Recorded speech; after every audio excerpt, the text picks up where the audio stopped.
This episode is brought to you by Saha Quest. So I've been a full-time digital nomad with no base since 2013. And one of the most challenging parts of my lifestyle as an itinerant world traveler has been building and sustaining meaningful community over time. I go to networking events and meetups in cities all over the world, and I meet new people, which is super fun. I have a blast, but the conversations are often surface level, and I may never see those people again. So those events don't cater to the creation of deep, lasting friendships. And that is why I love what Saha Quest is doing. It was founded specifically to solve this problem. So imagine yourself on a small group experience with super interesting, substantive people from around the world in Kyoto, Japan, or the Portuguese wine country, where you'll actually spend real time with people, getting to know them on a much deeper level, and then see those same people again at a curated dinner in New York or LA, and then spend time with those same people again in Madrid,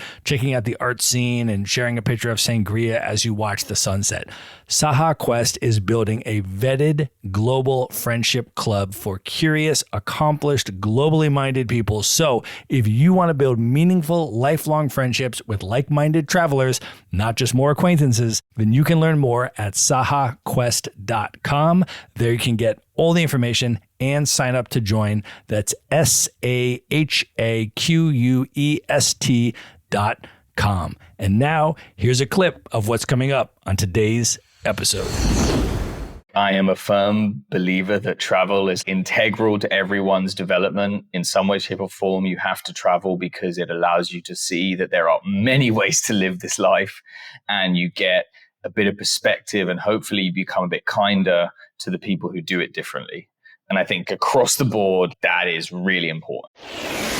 This is the Maverick Show, where you'll meet today's most interesting location-independent entrepreneurs and world travelers, and learn the strategies and tactics they use to succeed. And now, here's your host, Matt Bowles. Hey everybody, it's Matt Bowles. Welcome to the Maverick Show. I just want to start off by letting you know that I have recorded a free video training for you on stylish minimalist packing, which teaches you how to travel the world with carry-on luggage only without sacrificing fashion and style. Now, I have been a full-time digital nomad for over 10 years, and I go to beach locations and ski slopes and dressy nights out and local cultural events, and I never check a bag. And my carry-on includes a 3-piece suit, a professional podcasting studio, an espresso maker, a wine aerator, and the list goes on. Now, I have been teaching workshops around the world at nomad conferences about how to do this, and I have finally distilled it into a 60-minute video training that I recorded for you, and you can watch at themaverickshow.com/packing. It's completely free. It's just going to ask you for your email, which will put you on to the Maverick Show's Monday Minute email newsletter list if you're not already subscribed. And then you can press play and watch the video. It's waiting for you right now at themaverickshow.com/packing. And now let's get into the episode.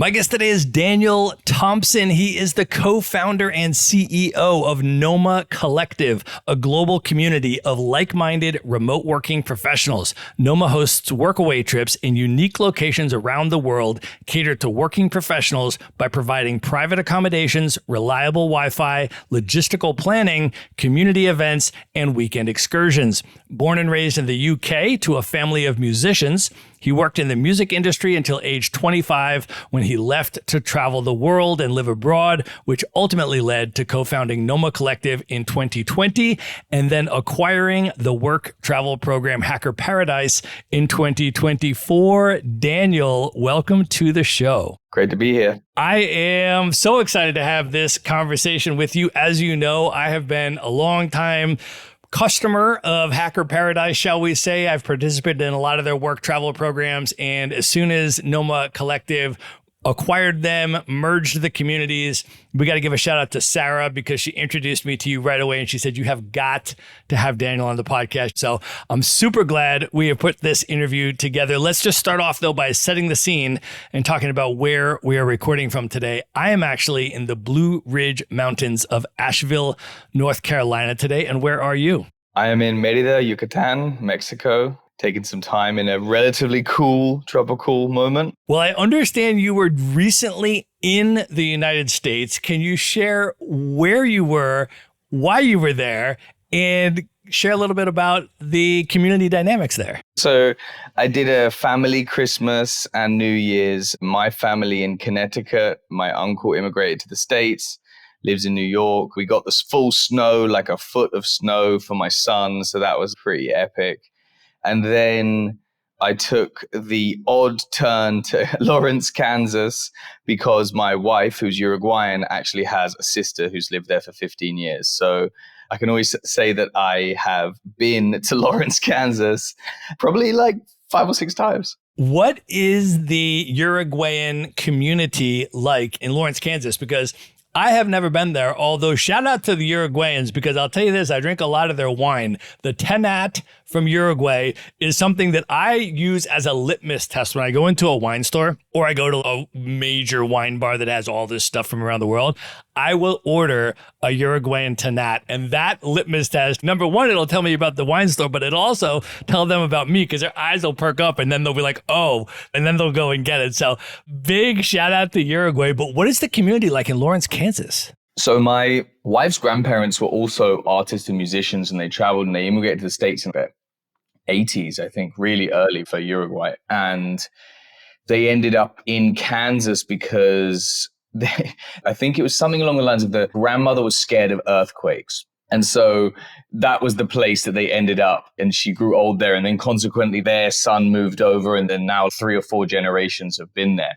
I always thought it was funny because you're just changing earthquakes for tornadoes. That's so interesting, man. Well, I would love to share a little bit about your backstory growing up in the UK and your family's musical history as well, because your dad was in a very famous British rock band, Manfred Mann. And I'm curious if you can talk about what that was like for you as a young kid growing up in the UK, traveling around with him. What do you remember from that period at that age?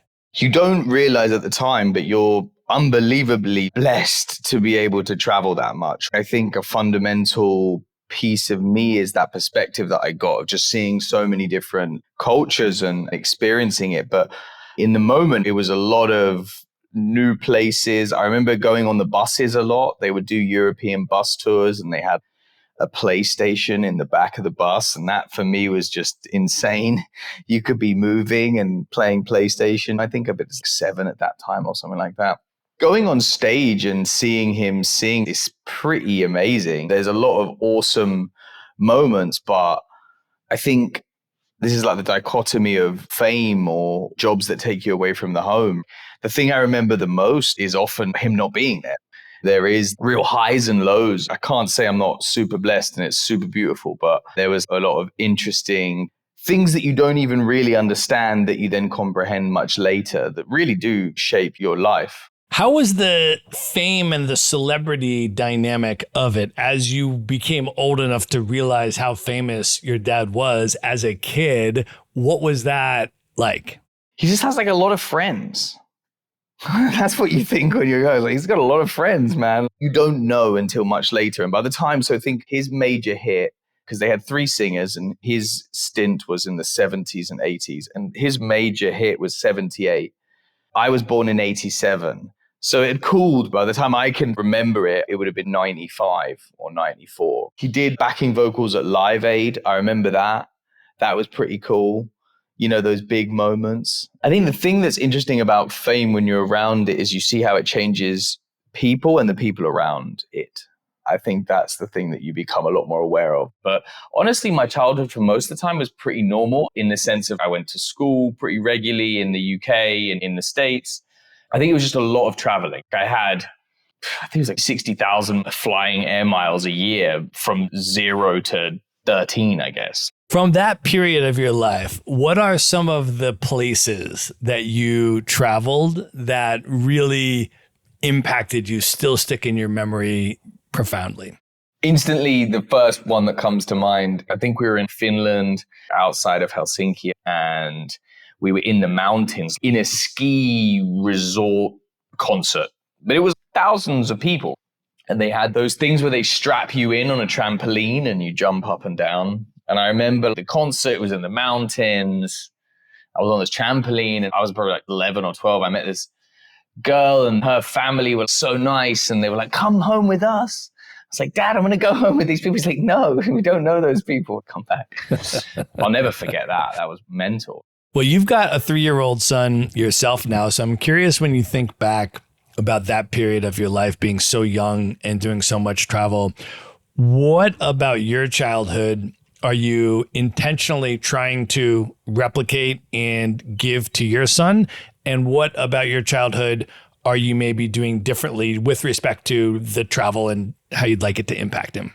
And this isn't just for Luciano, this is for anyone. I am a firm believer that travel is integral to everyone's development. In some way, shape, or form, you have to travel because it allows you to see that there are many ways to live this life, and you get a bit of perspective and hopefully you become a bit kinder to the people who do it differently. And I think across the board, that is really important for everyone. It's why I do NOMA. That's because these trips are often, especially even more so than Hacker Paradise, NOMA is a lot of new people starting a new journey, and we're taking away the fear and we're trying to give them a group of people that can be that moment where you take hold of your life and you go, actually, I'm not going to do this shit that everyone else is telling me I need to do. I'm going to do this other stuff over here. This seems way cooler. And I think that's really important. So to go back to your question, I want him to experience as many different things in as many different ways. I thought it was always really important when he was young to have him fall asleep wherever, come out with us, fall asleep in the restaurant, because it just accustoms him to be able to do that so that you're not bound by, oh, you can only sleep in this one place at this one time. I think the lifestyle of a digital nomad or of a remote work traveler is so intrinsically different to the majority of people's experience with travel. But I think with musicians, because you take your job on the road, there's a similarity to it in the sense of being able to go to a bunch of different places and do your job, which up until very recently was reserved for very few industries. And now, in theory, anyone from a computer can do that, which is insane. Arguably one of the most important things to come out of the internet, that ability to have freedom and liberty on your time and where you spend it. I'm all for that. So when looking at it, the problems that I'm coming up against, and part of the reason why I'm building things that are family focused, is there's no infrastructure for you to do this. I think we're all agreed within this circle that travel's positive and you should do it. Great.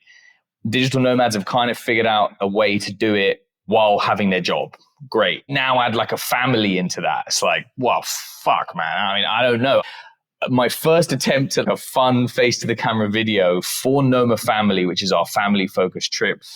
And I'm in it and I'm just saying to the camera, it all went out the window when I had a kid. All of the systems I'd put in place is completely out the window. I think we now can live in multiple places, and there is a progression from digital nomadism where you build this personal stack. And it can be multiple places where you use for varying reasons. So you can have a place where you really like to be physically and where you spend the summers. You can have a place where you have your business registered and where you do your taxes. You can kind of split up a lot of things that were once bound to your geographical place, permanency in that respect. And so when thinking about that lifestyle and how you can perhaps live in multiple places and even travel for medium length 3-month stints with your child, what's the infrastructure to match that?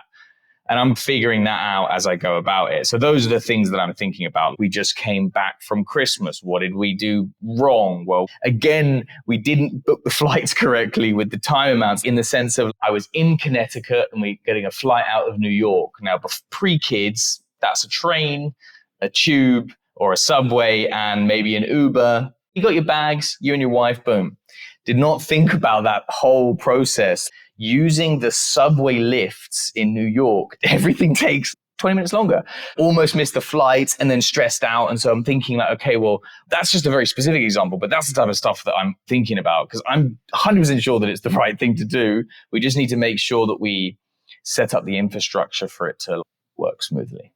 Well, I would love to go on a little bit of your personal adult travel journeys and go from when you left your job in the UK. But before we go on that journey, can you just share a little bit about your professional trajectory? Because you also came up in the music industry, in the event space. Take us back to your early 20s and the types of dubstep events that you were putting together, what the scene was like. What was that period of your life like? So I got an internship at my mum's company because she also worked in the music industry. And it was a marketing and PR company for music, specializing in online. And I started working cool acts, and the office was right around the corner from the Hawley Arms, which is the pub that Amy Winehouse used to hang out at, which if you ever were following any of Amy Winehouse, you'd always see the photos of her in the pub pouring pints. It was that pub somewhere. My mate was a manager of that pub. And there's this show called The Mighty Boosh, which may not got to the States, but it's very big in the UK. And those guys were hanging out there as well. And it was a cool kind of just this very different scene. I was in a music scene. I was in a bustling city. I was in Orange County before then in California, which is surf. I moved to the Orange County because my dad was there, but also because right at that time, the OC came out, the show. And I was like, I want to go live in where the show is. It was like right in that moment. So it's a big change from surf vibes to London music scene. We started doing nights in this club called Coco. Coco was a massive theater that now is a members club, but it ran these big indie nights on a Friday. They've been running for 20 years, these indie nights. Super indie rock, where everyone looking like Liam or Noel Gallagher, that vibe. Very different to dubstep. And the person I was working with, one of the employees at the company, he had the top room. This place had like 10 different rooms, and the top could hold about 150 people, and the whole place like 1,000. And he was like, just do a night. They're kind of losing their edge. They're down to put whatever in this room. Dubstep was pretty young. This was like 2005. And I was like, all right, cool. And so we put this in, and for whatever reason, it was just such a different scene to the indie scene. The room would just get packed. It was like a queue to get in.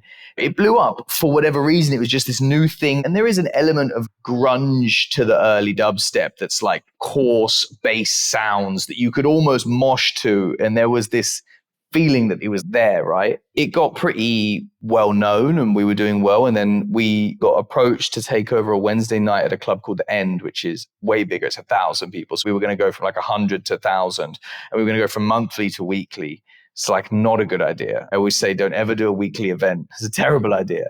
But we did it. And it was one of those things that, you probably shouldn't do. But if I hadn't done it, maybe I wouldn't be here. And so that was like a big jump. Found a couple of people to do it with. Ended up being my long-term business partner, Jack, who's co-founder in NOMA as well. And he and I basically ran this night for 3 years, and we had everyone under the sun come through that night within that space. And even big artists like, have you ever heard of James Blake? Yep. He's pretty big. He played for $300 and absolutely bombed and emptied the room.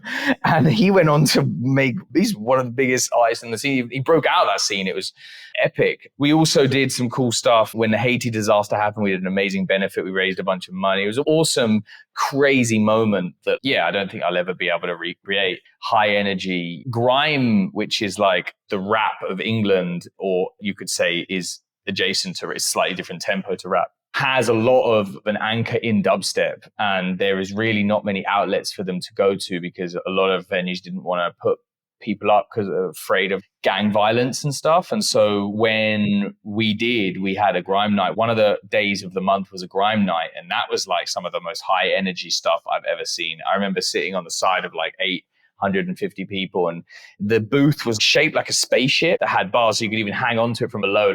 And this guy's like hanging off the top of it, just going over. And I was just like, this is a very crazy, cool moment. Then like any night, it becomes too cool, and then the cool people stop going. The moment the non-cool people hear that it's cool, the cool people stop going, and the nights have a cycle like that. Very few become seminal where they break through and they're ended up just being forever that amazing night. Those are like unicorns, really, because they do have birth and death cycles nights. So it was about 3 years. I was kind of jaded by the music industry. I was working my day job, doing that at night.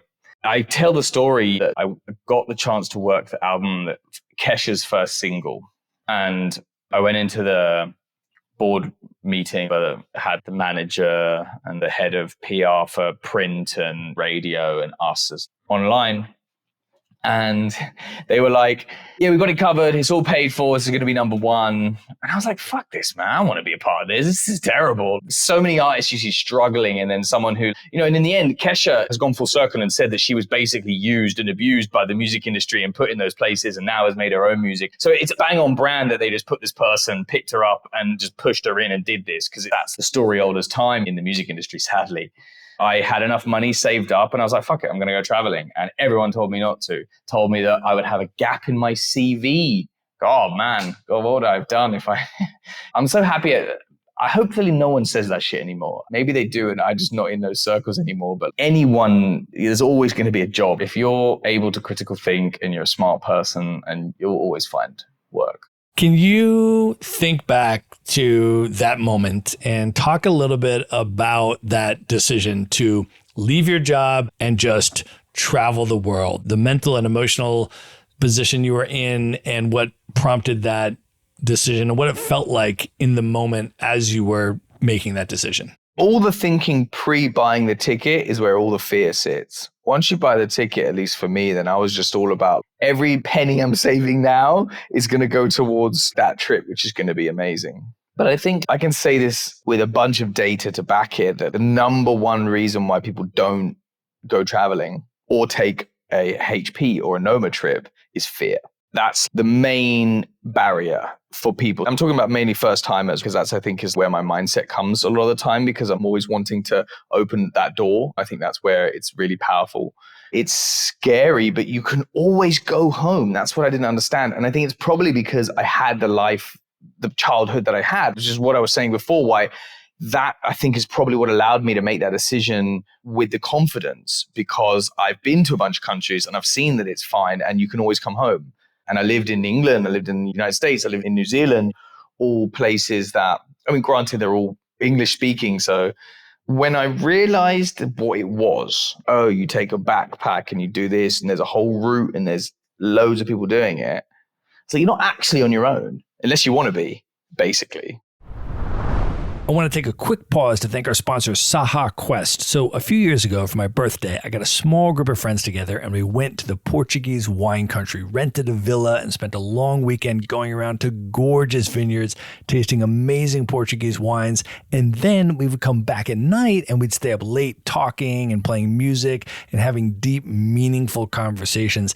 And that's one of my best travel memories, largely because of the depth of connection on that small group trip. But that's difficult to replicate, whether you're a digital nomad like me or you live in a city and go on trips from there. When you meet cool, like-minded people around the world, you often never see them again. So it's hard to build community. So to solve this problem, Saha Quest built a global friendship club so you can have a community that travels with you, not one that's tied to a single city. Here's how it works. You join a vetted community of thoughtful, accomplished people who are passionate about travel that you genuinely want to have deep conversations with. And then you meet up around the world for small group retreats in Indonesia or Denmark or the Portuguese wine country, where you spend extended time with the same people. And then you continue those friendships through curated city dinners, monthly digital salons, and annual gatherings, so the connection deepens over time and you're not restarting your social life every time you go to a new country. It's for people who want to build a small circle of real friends they'll still have 10 years from now and do epic things around the world together. To learn more and apply to join, just go to sahaquest.com. That's SAHAQUEST.com. And now back to the episode. So you embark on this trip and you spend about 6 months going through Southeast Asia. Can you talk about that portion of the trip when you think back? What were some of the best memories or the most impactful moments from the Asia portion of the trip? Going on that boat down the Mekong River in Laos is pretty epic. We were on a local boat with a bunch of locals and it was stopping off in these places and it was just like, what? I love Southeast Asia. And I just went back recently. I went to the Network State Conference in Singapore and I went to the Network School, but I went to Thailand to meet an investor of mine actually. And it was the first time I've been in Thailand in 10 years. And I'm like, man, this place is so cool. I need to go back now. I almost want to do a bit of the trail, but again, 10, 15 years later, just to kind of see what it's like. But yeah, it was amazing. I mean, I fell in love with this place called Otras Beach in Cambodia, which kind of now I think isn't the same as it used to be, like a lot of these places, but it got bought out by Chinese investors. And I think they put an airport there and some resorts and it just not the same. But when I was there, you had to get a tuk-tuk over a hill and someone that wouldn't take you. And there was a dirt road and it was like a mini paradise with about 20 bars and about 20 guest houses. And so I guess the highlights of that place is like, it's so different. It's just another world, isn't it? There are these places and all the flower and the fauna is different and really is another world. And then for the South America portion of that trip, what were some of the places that you went that really stuck out to you that you still remember? Any stories from that leg of the trip? I think instantly when I got to Argentina, I was like, oh, I could do this. It felt more like home. And within 3 days, I actually met one of my best friends, basically. And we met in this hostel over a joint. Myself, this biologist he's originally from New Jersey, lived in California. And there was a Swiss guy in private equity working for JP Morgan or someone, this New York hipster, and this lady from Finland who was on her gap year. It's like the most random group of people. And I met this guy and I was like, I'm thinking of doing a road trip. You want to go? It's like, yeah. We went to the front desk. Front desk was like, where do we go? They're like, well, carnival's happening. I'm like, we're not going to Brazil. No. They're like, the place called Gualeguaychú. What? Gualeguaychú. It's on the river. It's in the north. You should go. They do a whole carnival. So we rented a car and we put a post-it on the front desk. The car's leaving for Gualeguaychú tomorrow. There's 3 spaces, who's in type of thing. And that's how we recruited the private equity guy, the hipster, and the Gap student to go on this road trip with us. And it was mental. They had a whole full carnival stretch. They had all these river parties because they've got sandbanks on the river. No one spoke any English. So we were relying on our friend who's the only one who could speak. So that was a baptism of fire in the best possible way, getting in there. I mean, that's what's just the beauty of a hostel or of traveling. That is it. You're just never, ever going to have those people all in the same place at the same moment. You ended up moving back there. Can you talk about, for you, what about Buenos Aires really captured your heart, made you fall in love with the city? For people that have never been, how would you describe what you love about it? It has this amazing ability to make you live in the now. And there's always something going on. And it really is the city that never sleeps. But it's also called La Ciudad de la Furia, which is the city of fire, which I think says a lot about it because it could chew you up and spit you out. So I think that Buenos Aires is one of those places that's like, if you have self-restraint, you could find a place that matches anything you want. You get a steak at 5 a.m. It's a wild city. I work in the music industry for a long period of time, so I'm used to that. But even Buenos Aires and these people, it's like they're leaving for the club at 3:30 a.m. to go to the club. You're like, this is insane. I've been telling people about that since the very first time that I went there. It is the latest night city I have been to anywhere in the world, and it's very European. There's a lot of people of Spanish and Italian descent that are there, and those are very late night cultures in Europe. But Buenos Aires takes that to another level. Like, I've spent many months in Spain. I've spent many months in Italy. Buenos Aires is another level. I explain this to people. I'm like, if you try to go out to dinner at 8 p.m., you will not find a restaurant that has the doors open. The doors open at 9, but nobody shows up until 10:30. Prime dinner hour is around 11 p.m. People have a long dinner with bottles of wine and stuff till about 1. They go to the bars from 1 till 3, and then they go to the clubs from 3 till 7. And I remember that when I went there in 2013, I was reading like the guidebook, the cultural do's and don'ts for Buenos Aires. And one of the cultural don'ts, it said, whatever you do, don't be that guy that shows up to the club before 3 a.m. I mean, good advice, man. It is, and I can remember the last time I was there in 2021, I'm out with a bunch of people, including some local porteños who are out, and it's 5:30 in the morning on a Tuesday, and people are still coming in to the bar that we're at. The light is clearly coming up. The sun is rising outside. People are coming in to sit down at the bar to order a drink at 5:30 in the morning on a Tuesday. I was like, nowhere else have I seen this. Buenos Aires stands alone. It's unbelievable. Yeah, man. It's funny, I always talk about this, but I go to England and I have to book in advance a coffee with my friend a month. And I go to Argentina and I could be like, and I do this, I'll just don't tell anyone I'm going. And I'm like, yo, I'm here now. Like, who's around now? And you'll get a good amount of people will come, because I think that having such an unstable economy and therefore never knowing what's going to happen tomorrow, you live for the day, you live for now. It's part of this weird things with cultures by where the thing that makes it so amazing is caused by this really detrimental piece of the puzzle. Yeah, it's a wild place, man. Well, I would love to hear about your experience living in Buenos Aires, because you started doing events in Buenos Aires. You were doing secret immersive experiences, and you eventually founded the Art Members Club. Can you talk about that? I worked a bunch in festivals. I did a bunch of club nights. And honestly, I think that clubs for specifically going to dance for long periods of time are great to listen to the music, to like really listen to it. Like I rate a club. But actually, my ideal night out is a house party, because if I want to go dance, I can go into the room where there's dancing, or I can go to the kitchen where everyone's talking and having fun. When I started going, I want to make events, I want to do events, how would I do them? That was ultimately what I based it all on, was that I think people actually want to go out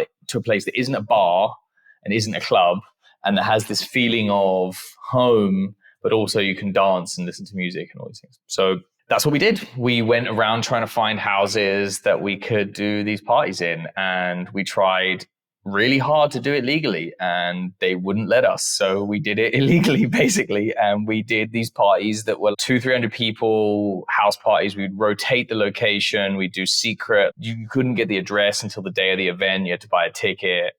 The reality is, in a lot of these places, that you just have the police as a number on your P&L. Basically, they're going to come and you're going to pay them like a couple thousand pesos, and they're going to have a drink and then they're going to leave.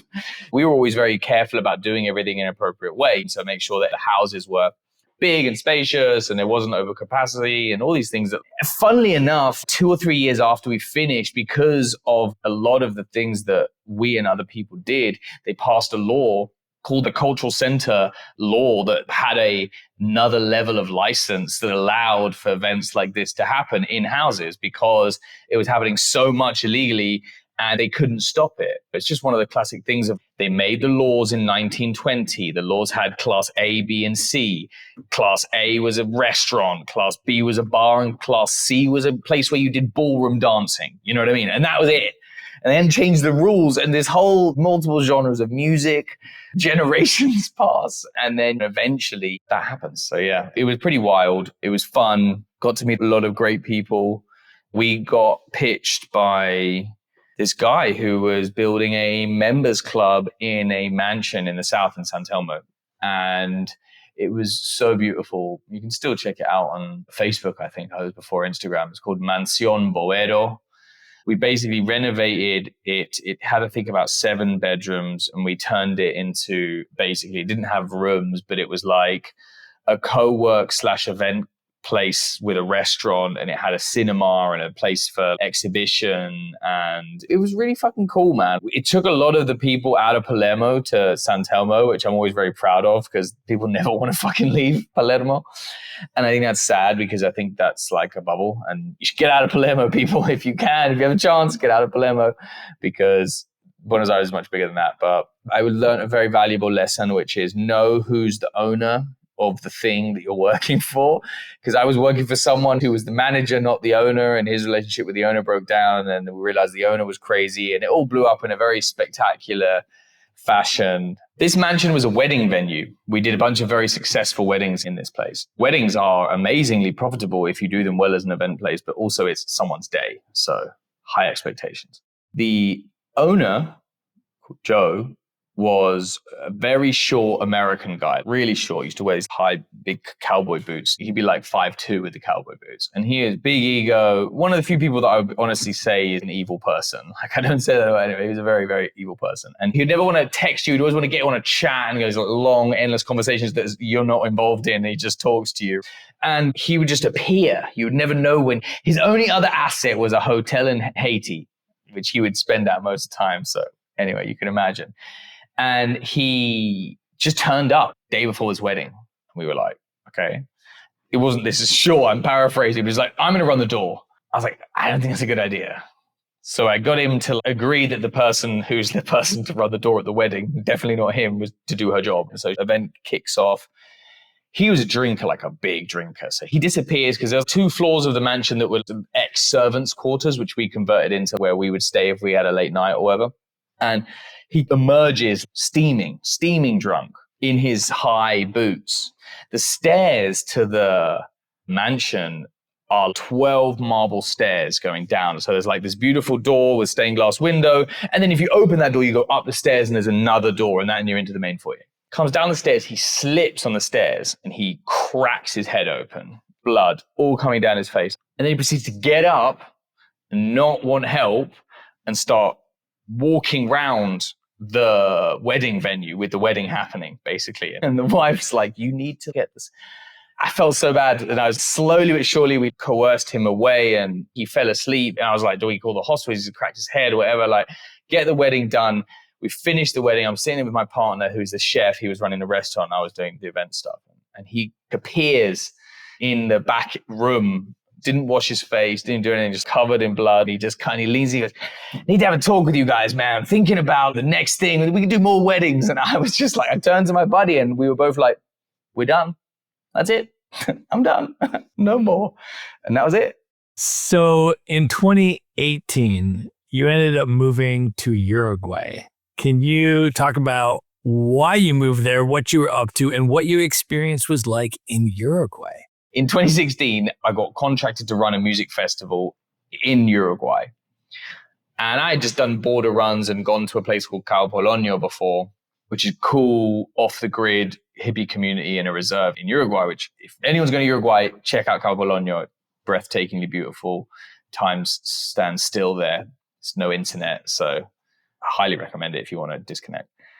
Go do this event. It was a 4-day festival, including New Year's, but not all back to back. So I think it was like 28th, 30th, 31st, 4th, 7th, something like that. Last night was the 7th. Lee Foss was playing. Lee Foss, pretty well-known DJ within Hot Natured. Hot Natured is a label of Jamie Jones. Jamie Jones, in his moment, was really famous. Very, very famous.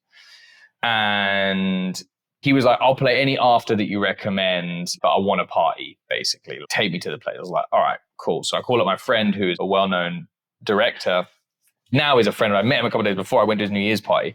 There's a place called La Casa de Todas las Casas, which is like the house of all the houses. It's in the hills. It's a really cool after party. You go to a place where like everyone is lovely and friendly and beautiful, and you're just like, wow, this is like fairyland. So when the DJ said that, I was like, I know where we're going to go. We're going to go to this place. It was great.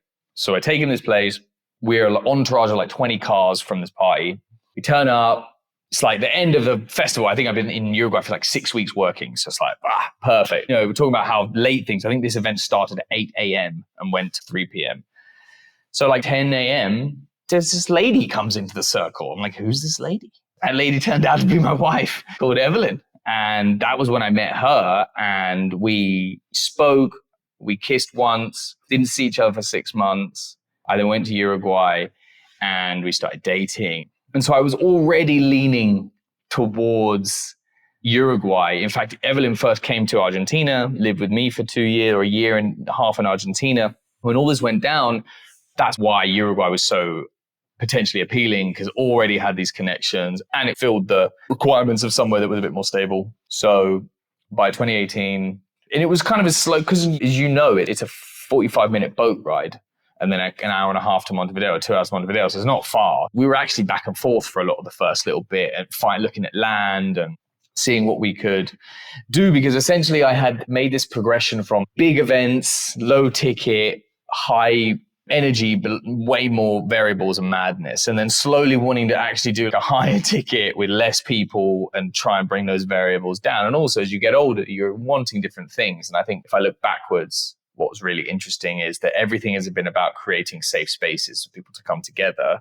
using different vehicles, be it like music or travel or whatever. But there is a nice line of really, it's just what's increased is the time frame at which I'm trying to help. So initially it was like, just come to this event to just let go of the week's madness. Because that's what a lot of people do when they go raving. They want to just forget about that shitty week they had with their asshole boss. That is a good portion of people that go to a rave, do it for that exact reason. And that's why they do it every week. So I think that's kind of, then, festivals is like the same, but it's a week and a half. And then, and then these travel trips are the start of a journey like yours, which is now like decades.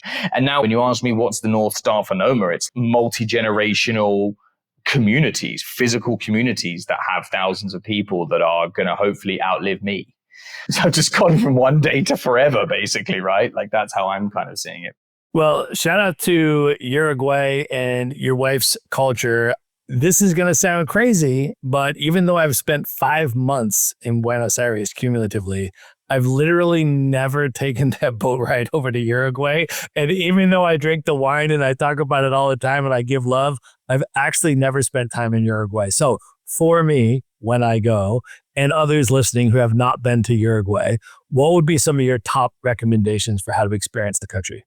It is a place that would be good to have a car. I think you experience so much more of it if you were able to just go up and down that coast. I think that you should go in January or February. I think that you should do it as part of that southern cone of the Rio de la Plata. You should include Buenos Aires. You should include all the way up to Rio, in my opinion. I think it sits in, because you come into Argentina, it's like mad. It is. Argentina is hysterical in the best way, right? And Uruguay is like, boom, chill. They're very respectful. They're really chill. They have the best meat. They have some of the best wine. They have some of the best beer, actually, I think. They're also really forward thinking. It's actually one of the few socially democratic success stories, right? They were the first to legalize marijuana in the world. They were the first to legalize gay marriage in Latin America, or South America at least. Really important statements and things that you got to give them credit for. So if you look at it on its own, Uruguay, you could go, oh, it's a bit boring, small border country, not worth, I'm going to skip.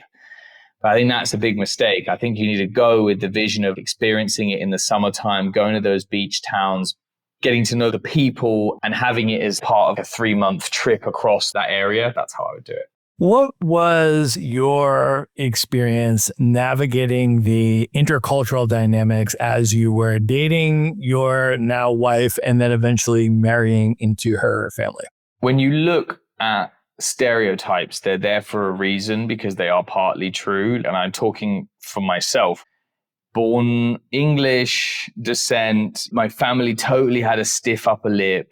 Don't cry, it looks weak. Don't share your emotions. Don't talk about money. All these things that now I'm like, what the fuck? But then there's completely logical when talking and being able to go through stuff and have solid outcomes and put in timeframes, money management. And then on the other side, I think being very passionate and having to scream, those dynamics are true. Both sides of that, from the Latin culture to the English culture. And so me not really sharing my emotions versus her not being able to talk logically. Those are totally the dynamics that we had to play with and learn and understand.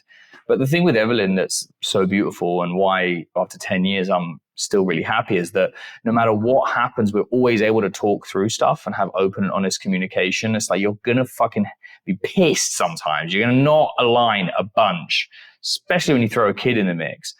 But can you talk about it? Can you work through it?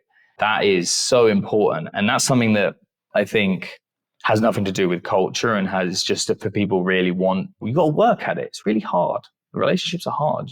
And if you have that willingness and a bit of luck in the tools you were given, then yeah, I think you can overcome any dynamic. And was there a shared vision for the role that you wanted travel to play in your son's life and in your family once you started having kids? I didn't really think about the dynamic. I was running a travel business and then this happened and suddenly I'm like, oh, I don't want to stop living this life. And then that's what 90% of people say is, oh, I got to go backwards because there's no way for me to go forwards. I just tend to think everything is in the lens of I'm the living beta test of how do we figure this out type of thing. Because it's like I'm building the product that I want to use or I need and I don't have. So let's talk about the origins of NOMA Collective. After you lived in Uruguay, you moved to Belize and you were living there in 2019. Can you talk about your life in Belize? That's another country I've never been to. What you're up to there, and then the foundation for the development of what would become NOMA Collective. So the investor who was going to invest in the project in Uruguay that ended up not happening because the venue pulled out had 2 hotels that he built and was running in Belize. And when the place fell through in Uruguay and we couldn't find a replacement, he was like, look, I don't want to uproot your life in Uruguay or anything, but if you want to come to Belize and do your idea there, you can. I remember the moment so clearly. We just literally took out my phone and was like, hold on, what? Belize, and there's like palm trees. I was like, this place sounds insane. It speaks English. Like, let's do it. 100%, let's go. And we basically got on a flight and moved to Belize, having never been there. And that was in November 2019. And we were literally painting this hotel to open it up when COVID hit. It was like, what do we do? And to be fair, the guy who hired us was able to give me a job and was very gracious in giving me a job in that period of time. And we ended up staying in Belize. And so my first year and a half was during peak COVID. We were naturally socially distancing because we were in a beach town of like 1,000 people. My friend, they were all the managers of all the hotels. A couple of them had islands that were hotels that were empty. So we would just go fishing. We were in a group of 10 people for a year, but it was, all nature, all outdoor focus. We just spent the whole time outdoors. Because in Belize, even during the worst lockdowns, because so many people eat by fishing for subsistence, they couldn't stop you fishing. So we would just go fishing every day because it was a way to get out. And I found myself looking after this hotel that was huge. It's called Umaya, which is where we still do our NOMA trips today. And Zoom stock was going through the roof. And I kept seeing these signals, remote work. This is a thing. This is a thing that's not going anywhere. And that's when my friend got a call from a friend of his. There's like 3 of us that set up NOMA. And he was like, I've done this pop-up village, co-working village in a chateau in France in 2019. I want to recreate it and maybe we could do it in Belize. And so I was like, okay, yeah, this is it. This is the one. Let's do it. So we put together some ads, rolled the dice, and it blew up. And we had pretty much the whole of that year sold out. And at that point, it was test in, test out, full bubble, 8 p.m. curfew. So we just had this resort. We basically just made this resort into a bubble. And it was pretty special. And then as COVID's restrictions started to roll back, people kept saying, where do I go next? And that's when we were like, oh, well, maybe there's actually something here to having multiple locations and this kind of pop-up format. And so we launched in 8 destinations in 22.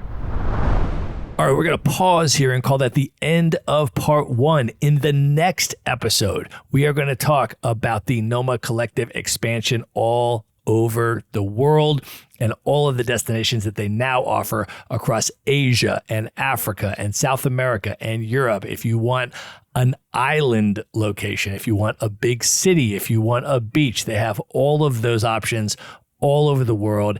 And we're going to go into it in the next episode. But if you would like to check out in the meantime what the upcoming trips are that have slots available that you can join as well as some of their niche specialty trips that are designed specifically for families or specifically for singles. That is available for you as well. And for any of these trips, you can also get a $200 discount on your first NOMA trip by using the code Maverick200. We're going to link that up in the show notes as well. So all of this stuff, the link, the discount code, as well as direct links to everything else we have discussed in this episode, it's all going to be at one place. So just go to themaverickshow.com and go to the show notes for this episode. And be sure to tune in to the next episode to hear the conclusion of my interview with Daniel Thompson. Good night, everybody.